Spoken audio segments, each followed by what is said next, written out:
CSK wins back to back matches at Chepauk. இன்னொரு must needed win for சிஎஸ்கேன்னு சொல்லலாம். 10th பிளேஸ்லேருந்து அப்படியே கொஞ்சம் படிப்படியாக 9th பிளேஸ் போய் இப்போ 8th பிளேஸில் இருக்காங்க. ஸோ ஐ திங்க் இந்த ஐபிஎல்லையே 200 ரன் கீழே டிஃபெண்ட் பண்ண முதல் டீம் சிஎஸ்கேன்னு தான் நினைக்கிறேன்.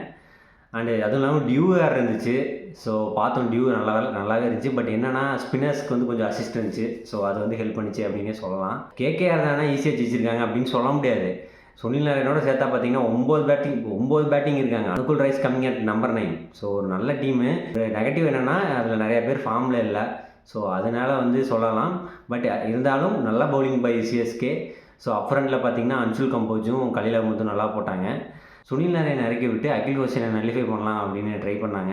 பாசிட்டிவ் என்ன ஆயிடுச்சுன்னா, சுனில் நாராயண் அவுட் ஆனதுக்கப்புறம் 2 ரைட் ஹேண்டர்ஸ் இருந்ததுனால அகில் ஹுசைன் வந்து மிடில் ஓவர்ஸ் போட்டு போயிட்டான். Noor Ahmad. So Noor Ahmad is the difference in middle overs. பார்த்தீங்கன்னா லாஸ்ட் இயர் என்ன தான் ரன் கொடுத்துருந்தாலும் மிடில் ஓவர்ஸில் எப்படியும் விக்கெட் எடுத்துருவான். பட் இந்த சீசன் நடக்கவே இல்லை. போன மேட்ச் தான் ஃபஸ்ட் விக்கெட் வந்துச்சு. இந்த மேட்ச் பார்த்தீங்கன்னா ஒரு 3 க்ரூஷியல் விக்கெட்ஸ்.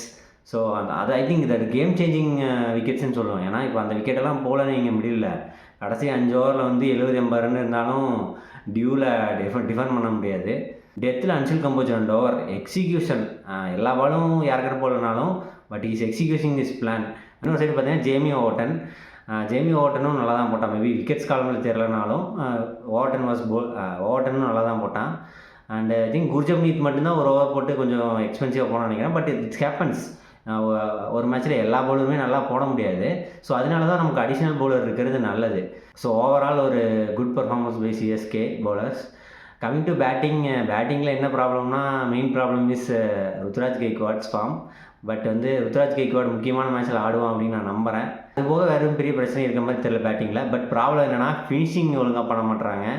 முதல்லலாம் பார்த்தீங்கன்னா சிஎஸ்கே பவர் பிளேயில் ஒரு 45 ரன் 50 ரன் அடிப்பாங்க. இப்போ ஒரு 60 ரன் 70 ரன் அடிக்கிறாங்க. பட் பார்த்தீங்கன்னா கடைசி 5 ஓவர் வந்து காம்பன்சேட் பண்ண மாட்டாங்க. இன்றைக்கி கூட பார்த்தீங்கன்னா கடைசி 5 ஓவர் ஒரு 50 ரன் அடித்தாங்க. மாடர்ன் டே கிரிக்கெட்டில் கடைசி 5 ஓவரில் எப்படியும் அசால்ட்டாக 60 ரன் அடிச்சிடுறாங்க. 60 கம்மி. ஆர்சிபியெல்லாம் 100 ரன் அடிக்குது. 97 ரன் அடித்தாங்க நினைக்கிறேன் சிஎஸ்கே கிட்ட. ஸோ அவ்வளோ அடிக்கலனாலும் பரவாயில்ல, ஒரு 60 அடிக்கணும் அப்படிங்கிறது என்னோடய எக்ஸ்பெக்டேஷன். அப்படி அடிச்சிருந்தா 200 அடிச்சிருப்பாங்க சிஎஸ்கே.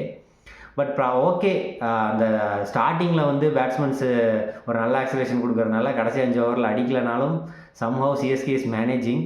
பட் எத்தனை மேட்ச் இது காப்பாற்ற போகுதுன்னு தெரில. ஒரு வேளை வந்து ஸ்டார்டிங்லேயே வந்து ஒழுங்காக ரன் அடிக்கல சிஎஸ்கே அப்படிங்கும்போது லாஸ்ட் 5 ஓவர் ஒரு 60-70 ரன் அடித்தா ஸ்கோரை பூஸ்ட் பண்ணும்.